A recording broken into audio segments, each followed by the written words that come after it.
Olá, bem-vinda, bem-vindo ao canal do NEPES. Essa é uma intervenção feita nas Jornadas Anticop de Belém, promovida pelo Centro de Cultura Libertária da Amazônia, o CCLA. Essas jornadas têm o objetivo de debater a crise ambiental, considerando que a Conferência das Partes da ONU, a COP30, não promoverá soluções para essa crise, porque, dentre outros motivos, ela é sustentada pelos próprios causadores da crise. Então, para além de denunciar essa farsa da COP, também está sendo debatido alternativas de mundo, propostas de lidar com essa crise ambiental para além das grandes instituições mundiais como a ONU e como os Estados nacionais. Aqui na descrição do vídeo está o site e o Instagram do CCLA, caso você queira acompanhar essas jornadas, que serão em formato híbrido ou 100% online. Então, vamos lá para essa intervenção. Bom, a primeira proposta, o primeiro eixo dessas jornadas anti-COP, portanto, tiveram como tema a crise ambiental no Brasil e no mundo. E vocês vão perceber que a linguagem, eventualmente, que vai ser utilizada aqui, é uma linguagem mais para públicos em geral. Ela não é necessariamente para pessoas que estão acostumadas com geografia, que estão necessariamente na academia nesse momento. Então, a gente tentou fazer, na medida do possível, uma linguagem um pouco mais abrangente sobre a crise ambiental no Brasil e no mundo. É um tema muito amplo, é um tema que não é muito fácil de discorrer de maneira rápida, mas nós tentamos fazer mais ou menos o seguinte. A gente começou pensando sobre esse ambiental da expressão crise, né? Se a crise é ambiental, o que é o ambiente, né? Porque falar de crise ambiental é falar do crise do ambiente. O que a gente entende por ambiente? Primeiramente, uma concepção muito em voga, muito abrangente e muito disseminada de ambiente é aquela que entende o ambiente como a expressão meio ambiente, como se o meio ambiente fosse reduzido, digamos, à natureza ou tudo aquilo que é exterior ao ser humano, né? O próprio pensamento da ciência moderna, inicialmente europeia, lá nos séculos 17, 18, 19, separou sociedade e natureza de modo a ver a natureza como se fosse uma espécie de estoque de recursos naturais inesgotáveis, e o ser humano seria um ente superior, cujo destino seria justamente dominar essa natureza. Essa é uma concepção de meio ambiente muito restrita, mas a que ainda está em voga em muitas políticas públicas e em muitos discursos que a gente ouve, né?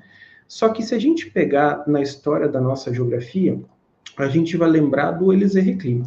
O Elisée Reclus, entre o final do século XIX e início do século XX, ele estava na contramão do pensamento hegemônico. Qual era esse pensamento hegemônico? Que sociedade e natureza eram separados.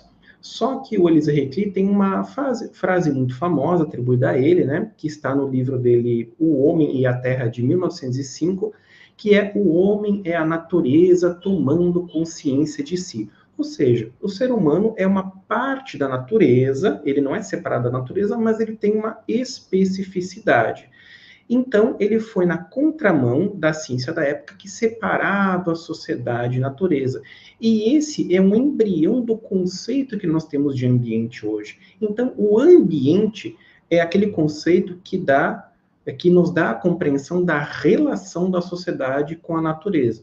Por isso que é uma espécie de redundância a gente falar impacto socioambiental, conflito socioambiental, porque o sócio de sociedade já está no ambiente. Por isso que a gente prefere falar conflito ambiental, impacto ambiental, etc. E aí, sobre as causas, sobre aquilo que provoca a crise ambiental, que basicamente é o modo de produção, ou para além, o modelo civilizatório chamado de capitalismo. Mas vamos sair de qualquer tipo de abstração e tentar vir para a realidade, para a concretude. Por que o capitalismo produz crise ambiental? Bom, um dos principais motivos, uma das principais raízes dessa crise ambiental é tomar partes da natureza como se fossem recursos naturais transformados em matéria-prima para uma produção ilimitada, para uma produção que visa o quê? Obter lucro, que visa a acumulação de capital.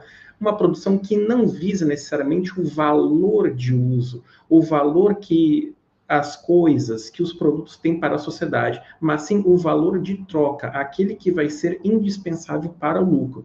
Então, como toda a produção no capitalismo ela é orientada para o lucro e não para a satisfação das necessidades reais das pessoas, a natureza ela é vista como um estoque de recursos naturais a ser utilizado.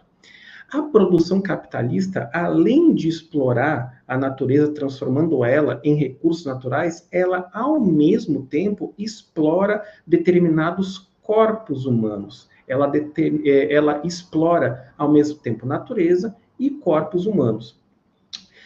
E toda a riqueza socialmente produzida, a riqueza que é produzida socialmente, nas produções, nas fábricas, na agricultura, ela é roubada, ela é apropriada pelos capitalistas e pelo Estado também.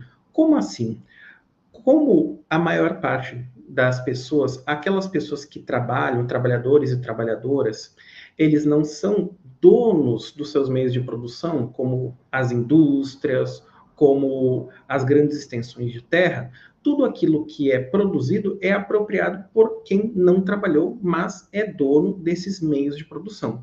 E aqui é muito importante a gente não distinguir o capitalismo do Estado. O Estado, essa forma de organizar o espaço chamado Estado, Estado moderno, Estado com I maiúsculo, ele foi uma criação necessária para a expansão mundial do capitalismo. Não existe até hoje, em todos esses séculos de capitalismo, capitalismo sem Estado. Então, o capitalismo ele não é contraditório com o Estado. O Estado, ao longo da história, ele, pelo menos o Estado moderno, ele cumpriu diferentes papéis para a reprodução, para a expansão geográfica do capital. E com relação à natureza, voltando um pouquinho, o tempo do capital, o tempo de se gerar lucro, ele não é o mesmo tempo da natureza, nem da maioria dos povos da humanidade. Para, por exemplo, a natureza criar, digamos assim, o petróleo, levou milhões e milhões e milhões de anos. Para extrair petróleo, basta algumas horas, alguns dias, alguns meses, o desenvolvimento da tecnologia durante alguns anos, e a extração é super rápida, né? Aquilo que alguns autores, como Carlos Walter Porto Gonçalves, chamaram de capitalismo fossilista fordista. Então, o tempo dos ciclos da natureza, ele é só que ele é incompatível com o tempo de necessidade de lucro, com o tempo do capital. Então, essa é uma das raízes pelas quais o capitalismo, esse modelo civilizatório, esse modo de produção, ele produz crise ambiental. Ver a natureza como meros recursos naturais, como uma espécie de estoque inesgotável de recursos naturais, e a necessidade do lucro ela ser muito mais rápida do que o tempo da natureza criar aquilo que a gente pode chamar de bens comuns, tá? Só que isso não se distribui igualmente ao longo da superfície da Terra, né? Quando nós vemos os países do norte global, principalmente aqueles da chamada social-democracia, se a gente for pensar em Noruega, Suécia, Finlândia, Dinamarca, mesmo o Canadá e, de certa forma, os Estados Unidos, ainda que sejam extremamente desiguais, se a gente vê França, entre outros países do norte global, a gente vai ver paisagens maravilhosas, paisagens lindas e também experiências muito interessantes de despoluição de rios, de descontaminação de corpos hídricos, de melhora nas condições atmosféricas, do ar que a gente respira, etc, etc. Porém, quando os países do norte nos visitam, eles nos deixam verdadeiros rombos na terra, né? Por exemplo, uma das atividades mais predatórias que nós temos no sul global e aqui na Amazônia principalmente é a mineração, né? Seja o garimpo, seja a mineração, independentemente se ela for legal ou ilegal. Isso não interessa a questão da legalidade, a questão da chancela por parte do Estado. A questão é que a maior parte das grandes empresas mineradoras que estão no Brasil, elas têm um capital estrangeiro. Elas têm sede na Noruega, no Canadá, etc, etc. Então, quando esses países do norte, através das suas empresas, nos visitam, eles nos deixam esses rombos, eles nos deixam esses rejeitos, né, que são imperativos para o lucro, mas não necessariamente para o lucro das pessoas que moram na Amazônia do Sul Global, mas principalmente para as pessoas que detêm o capital dessas grandes empresas, cuja maior parte das sedes são nos países do norte global. E aí, se a gente for mais a fundo na história, se a gente pegar os dados de emissão de CO2, né, de gás carbônico, desde o começo da Revolução Industrial na Inglaterra até hoje, praticamente, né, a gente vai ver que dá uma desigualdade muito grande. Né? Há um discurso que se disseminou muito nos últimos 30, 40 anos, pelo menos 30 anos, com o chamado desenvolvimento sustentável também, de que se cada um fizesse a sua parte, nós iríamos salvar o planeta. Então, cada um teria que fechar a sua torneira, teria que reciclar o seu lixo. Obviamente, não que isso seja algo negativo, porém, isso não resolve a crise ambiental planetária, porque há uma desigualdade muito grande de impactos ambientais entre, pelo menos, países e continentes do mundo. Olha só, aqui nós temos o gráfico de emissão de CO2 de 1750 a 2019. A gente vai ver, se a gente pegar Europa e mais esse azulzinho claro embaixo de 5,7, que é a Alemanha, a gente vai pegar que a Europa, nesse tempo todo, contribuiu com 32,6% das emissões de gás carbônico, e os Estados Unidos com 25,5%. Se a gente somar esses países centrais do capitalismo, vai dar 58% de emissão de CO2. Já a China, por exemplo, que teve um desenvolvimento das suas forças produtivas muito grande nos últimos 20, 30, 40 anos, e que sim, causou muitos impactos ambientais, mesmo assim a China não conseguiu atingir 14%, 13,7%. E a África? A África contribuiu até hoje com 2,8%, e nós aqui da América do Sul contribuímos com menos ainda, 2,6%. Então, essa distribuição de responsabilidades pela crise ambiental, ela é muito desigual, ela não é igualitária ao longo da superfície da Terra. Isso destrói esse argumento do todo mundo faça a sua parte. Não é bem assim. Afinal de contas, nem todo mundo contribuiu da mesma maneira para essa crise ambiental na qual nós estamos inseridos. Mas qual é o papel do Brasil e, por conseguinte, da América Latina em toda essa crise ambiental? Bom, ao Brasil e à América Latina e a maior parte dos países do sul global, aí a gente inclui a África também, boa parte da Ásia, foi o papel de fornecedor de matéria-prima, né? Aquilo que a gente chama de modelo econômico primário exportador. Então, ao Brasil, ficou a tarefa, nessa economia mundial capitalista, de retirar porções da natureza, transformadas em recursos naturais, minérios, grãos, carne de boi, etc., etc., para exportar, para enviar para fora, para outros lugares, inclusive para outros continentes. Se a gente for pensar, isso meio que não mudou desde o início da invasão europeia e do colonialismo. Desde que os portugueses chegaram aqui, até hoje, a gente vive uma espécie de eternos ciclos econômicos. A gente pode lembrar do pau-brasil, da cana-de-açúcar, do ouro no período colonial e de império. Se a gente pegar também, a gente pode pensar no período republicano, borracha. Mais ultimamente, a gente tem um ciclo de soja, milho, carne bovina. Então, o Brasil saiu de uma colônia formal para ser império, depois para ser república, só que o papel do Brasil, o papel econômico do Brasil no espaço mundial, na economia mundial, ele praticamente não mudou. O Brasil nunca conseguiu se industrializar a fim de mudar, pelo menos, o papel do Brasil na economia capitalista mundial.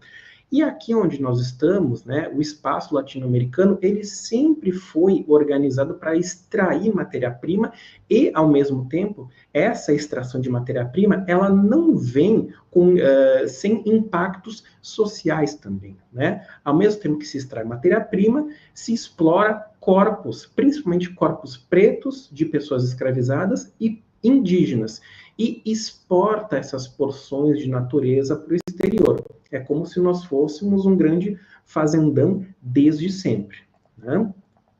E aí, alguns conceitos, algumas ideias são úteis para a gente analisar essa crise ambiental. A primeira delas é a injustiça, né? A injustiça ambiental, ela é basicamente, ela é a exposição e o acesso desigual aos proveitos e rejeitos da riqueza socialmente produzida, né? Como eu falei agora há pouco, né? A maior parte das empresas mineradoras, por exemplo, que estão no Brasil, elas são de capital estrangeiro, elas têm sede nos países do norte global, na Noruega, no Canadá, etc, etc. Enquanto que a população aqui da Amazônia ou do Pará, né, ela sofre muito com esses rejeitos da riqueza produzida, né? Essa figura aí nos mostra alguns dados que algumas pesquisadoras do Instituto de Saúde Coletiva da UFOPA sistematizaram, que mostram que a maior parte da população de Santarém, no Baixo Tapajós, está contaminada com mercúrio do garimpo, ainda que o garimpo ele seja mais proeminente, mais presente no Médio Tapajós, na altura de Itaituba, Jacareacanga, né? A população de Santarém, no encontro das águas com o rio Amazonas, também sofre bastante com esse mercúrio, né? Estima-se que ribeirinhos, pessoas que moram na beira dos rios, estejam 90% contaminada e a população urbana em torno de 75% contaminada, né? O povo Munduruku, né, o povo indígena que habita boa parte do curso do Tapajós, estima-se também que está 90% contaminado. Isso é um exemplo de injustiça ambiental.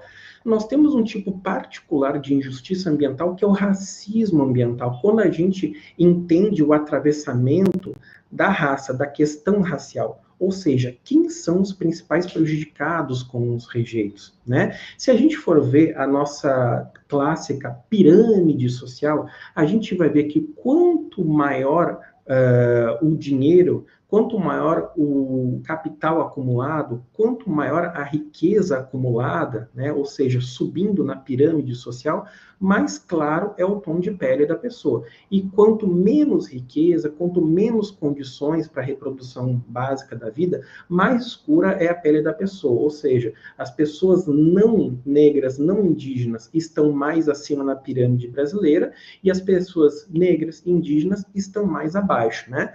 Se a gente for ver, os 50% mais pobres, eles emitem só 10% do carbono. Já os 10% mais ricos emitem 50% do carbono. Ali embaixo, com as pessoas pobres, nós temos as consequências da destruição que recaem sobre os de baixo, né? Pandemia, queimadas, enchentes, falta d'água, poluição, etc. Enquanto lá em cima, para esses 10% mais ricos, os lucros da destruição ficam com eles, né? Os lucros da mineração, da pecuária, do agro, da especulação imobiliária, do petróleo, etc, etc. Então, isso também é um caso de injustiça ambiental que a gente qualifica como racismo ambiental. Um terceiro conceito bem interessante para a gente pensar também, onde a gente mora, nos espaços que a gente conhece, são as zonas de sacrifício. O que é isso? São espaços onde os impactos ambientais de grandes projetos de desenvolvimento são tão intensos que há grande devastação social e ambiental. Aí, por exemplo, nós temos platôs de mineração que ficam no município de Oriximiná e que impactam grandemente não apenas essa parte da natureza, como também várias pessoas, grupos sociais que aí habitam, como quilombolas, indígenas e ribeirinhos, né? Então, são como se fossem espécies de espaços que são sacrificados em nome do lucro de pessoas que justamente não moram aí. São zonas de sacrifício. A devastação, ela, ao mesmo tempo, é de porções da natureza e ela é de parte da sociedade também. Bom, Se a gente for pensar em termos mais amplos, a própria Amazônia, o Brasil e a América Latina e a África também, eles podem ser sacrificados em nome do lucro, né? Esse papel que os países do sul global, da América Latina, do Brasil, da Amazônia têm, fazem com que nós sejamos, de certa maneira, grandes zonas de sacrifício para o lucro, para a acumulação de pessoas que não apenas estão nas classes dominantes desses países aqui do Sul, como também e principalmente nas classes dominantes dos países centrais do capitalismo, da Europa Ocidental, dos Estados Unidos, do Canadá, etc, etc, etc. A COP e a ONU, elas não vão conseguir solucionar a crise ambiental por vários motivos. Alguns deles que eu já falo aqui, mas que outros serão expostos ao longo dessas jornadas anti-COP que têm sido organizadas aqui em Belém, né? A COP, a Conferência das Partes da ONU, cuja 30ª edição vai ser feita em Belém em novembro de 2025, ela é organizada pela Organização das Nações Unidas. Mas o que é a ONU? A ONU, ela foi fundada após a Segunda Guerra Interimperialista, que a gente acabou conhecendo como Segunda Guerra Mundial, para quê? Para acalmar os ânimos dos capitalistas do Norte, que foram aqueles que que entraram em guerra, né? Alemanha, Inglaterra, Estados Unidos, etc, etc. E a ONU, ela foi criada como uma espécie de espera, deixa disso, calma, para que o ambiente de negócios, digamos assim, ele fosse favorável para estender esse tapete de acumulação de capital para todo o planeta. Então, os países centrais do capitalismo deixaram de guerrear entre si e eles foram estender, expandir as suas ações para gerar lucro para toda a superfície da Terra praticamente. Então, o papel da ONU é esse.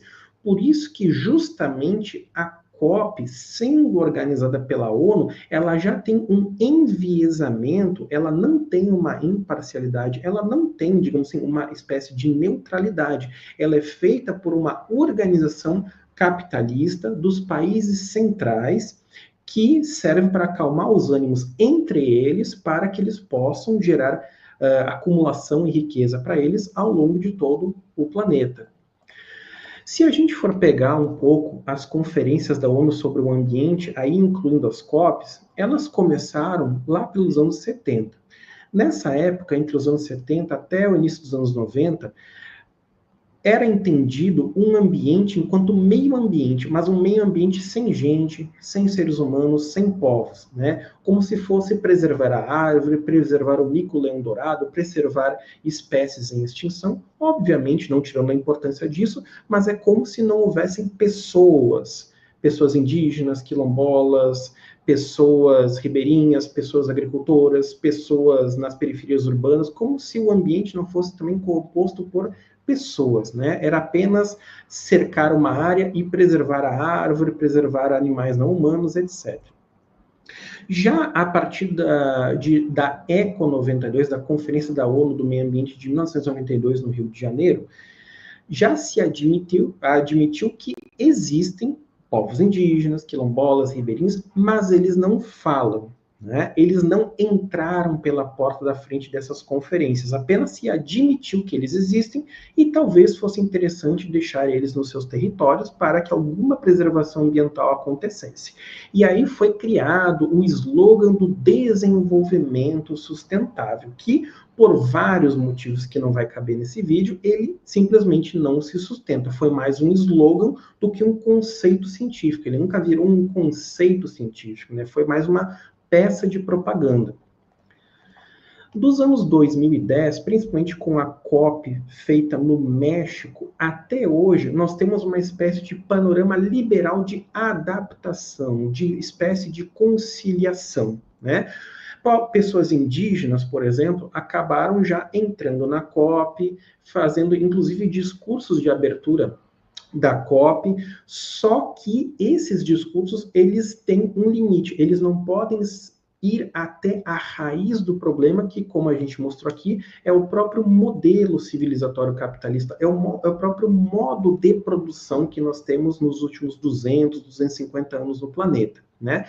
praticamente só se admitem discursos e corpos domesticados para o chamado capitalismo verde. Então, uma das coisas que se anuncia com a COP do Brasil, com a COP da Amazônia, com a COP de Belém, é que daí não se tirarão soluções para a crise ambiental, mas sim se colocará na vitrine, na prateleira de mercadorias do mundo, os produtos da Amazônia para que eles possam ser cada vez mais vendidos para o globo, né? Um exemplo que já está acontecendo no Pará é a comoditização do açaí, ou seja, o açaí, que é praticamente o arroz e é um prato, ou era um prato diário da população, inclusive a população mais pobre da Amazônia, principalmente aqui do Pará, mas não só, está cada vez mais sendo produzido para a exportação. E como se produz muito para exportação, o preço no Pará, em Belém, em Santarém, em Marabá, etc., ele acaba aumentando e as pessoas que até alguns anos atrás tinham o açaí como arroz e feijão, elas não conseguem mais comprar o açaí. O litro do açaí, ele gira em torno de 35, 40, às vezes até 52 reais, enquanto alguns anos atrás era 8 reais, né? É um produto que é justamente o arroz e feijão do paraense e da paraense. Então, hoje, se encontra facilmente um bom açaí em Londres, em Paris, em Nova York, mas a população, principalmente a população mais pobre do Pará, não consegue mais consumir açaí diariamente. Isso é um problema que se anuncia a partir também da COP e de colocar os produtos da Amazônia na prateleira para a venda para o restante do planeta, né? E aí, claro, como a gente sempre escreve e também coloca no canal do NEPS aqui, a solução ela está fora da COP, da ONU e do próprio sistema global. A, entre aspas, solução para a crise ambiental e civilizatória, ela passa necessariamente pela luta dos povos, e aqui a gente coloca a nossa realidade dos povos amazônicos, dos povos latino-americanos, né? Dos povos quilombolas, dos povos indígenas, da luta pelo território e por um ambiente, ou seja, por uma apropriação da natureza, por uma relação com a natureza que não seja mediada pelo capital e pelo lucro, mas sim uma mediação da natureza, uma relação da sociedade e natureza, um ambiente que seja baseado na vida, na reprodução da vida e não nas necessidades do lucro. Bom, então essa foi a apresentação sobre crise ambiental e no Brasil e no mundo, feita nas jornadas anti-COP do Centro de Cultura Libertária da Amazônia, em Belém. Como falei no início do vídeo, todos os links estão aqui embaixo. Participe das jornadas anti-COP, conheça o CCLA e até uma próxima oportunidade. Tchau!